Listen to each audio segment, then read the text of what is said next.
Souls games put you in a world and hand feed you nothing.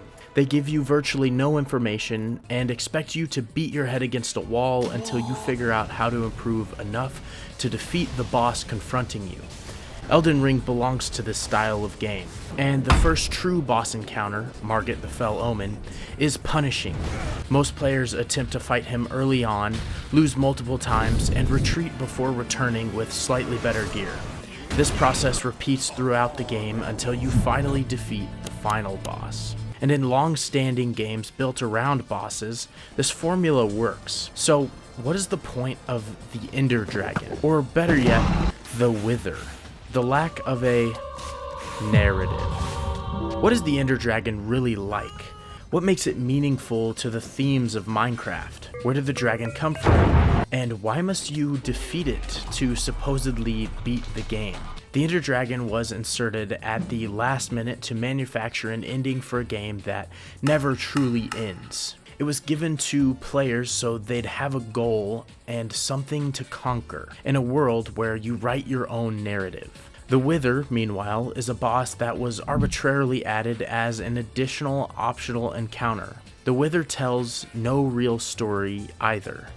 In fact, there is no real story in Minecraft at all. It more closely resembles the telling of historical events. You are no one in a world with no explanation. So you, the player, are left to write your own history. But that is not a story, and it means Minecraft has a depth problem.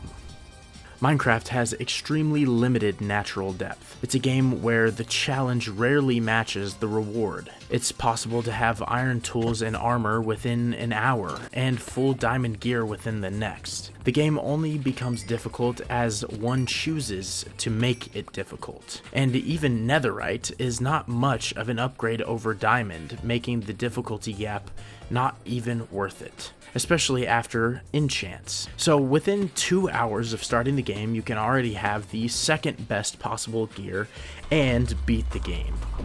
The rest is up to you. Once you completed Minecraft, you're free. You have nothing you could ever need for the remainder of the playthrough. So the player is then required to start telling their own story, or begin the inevitable slide into boredom. Minecraft is fatally and fundamentally flawed in this way. It forces the player to be creative with no boundaries and nothing standing in the way to slow them down. There is little to no story, almost no challenge, and the only thing that consistently brings players back is new content or a video that sparks enough interest to make them want to start a new world. Yet the game on its own does not bring players back, not by itself at least. That's what makes Minecraft an anomaly. Minecraft was ultimately doomed to fall short. See, the very elements of this little game about blocks that make it so uninteresting are also what I believe the greatest reason it became the most popular game in the world. Something I have not seen anyone else realize. Creativity in a world of infinite possibilities. You would think you could never be bored, so why are you? Is it because the progression system is poor? Because there is no narrative driving a plot? Or is it because you simply lack creativity? Now, I'm not saying that Mojang's reluctance to change the narrative or progression is good or bad. But what I am saying is that the reason Minecraft still sits at the top, even to this day, is the genuine freedom it gives every player. So what happens if Minecraft changes its progression system? Well, this is easy to see through modding. The modding community understands that the progression system is so poor that the entire packs exist solely to fix it. Removing stone tools, making iron and diamond ore harder to find, adding more challenging mobs, or reworking the world to allow for a wider scale of progression. Some of these mods are widely beloved, played by countless people. So why won't Minecraft adopt some of these ideas to vanilla? The answer: limitation. Minecraft is a game where limitations make it less accessible, forcing the entire player base to adjust to a constraint the player could have chosen to impose themselves. If Minecraft implemented anything from those mod packs, it would risk taking that choice away from the player.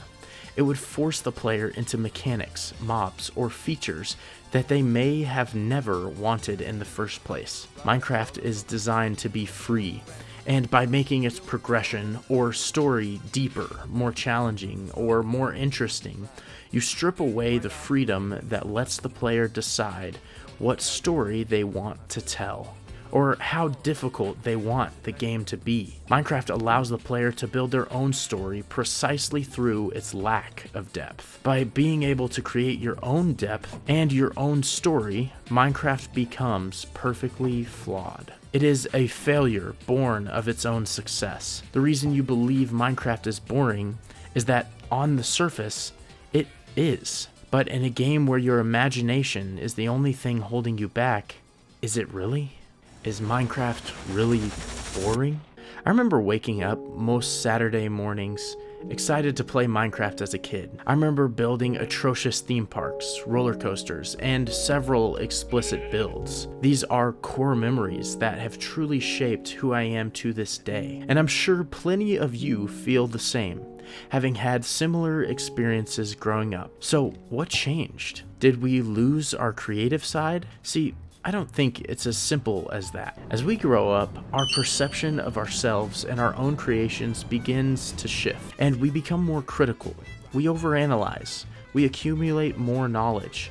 But how does that make Minecraft boring? Well, have you ever looked up a build tutorial on Minecraft? That's fine, so have I, and I think just about everyone, and there's nothing wrong with it. But why did you? Was it because you didn't know how a certain farm would work? Or was it because you wanted to build something that was visually pleasing? Did you catch that? You cared about it looking nice, so you sacrificed your own creativity to watch a tutorial on building a cool looking storage room.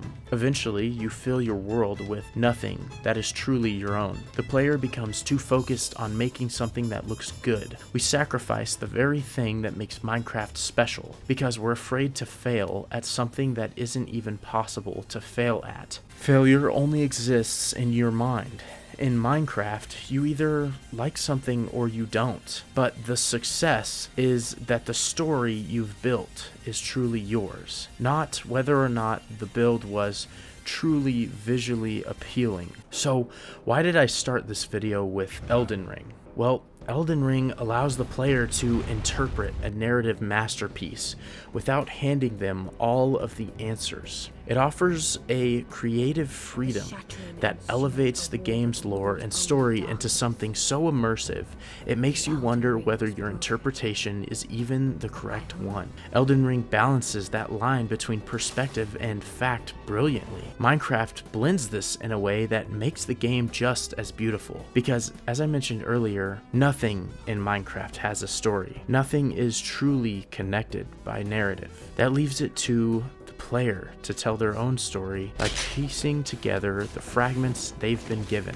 Every building made, every nether explored, and every enemy defeated is a story waiting to be told. The player just has to tell it. Minecraft is a game with over 200 million players every single month. Despite its many flaws, it's still found a way to charm so many people because Minecraft truly is the greatest anomaly in gaming.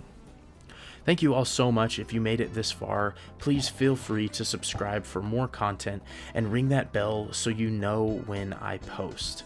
And have a great day.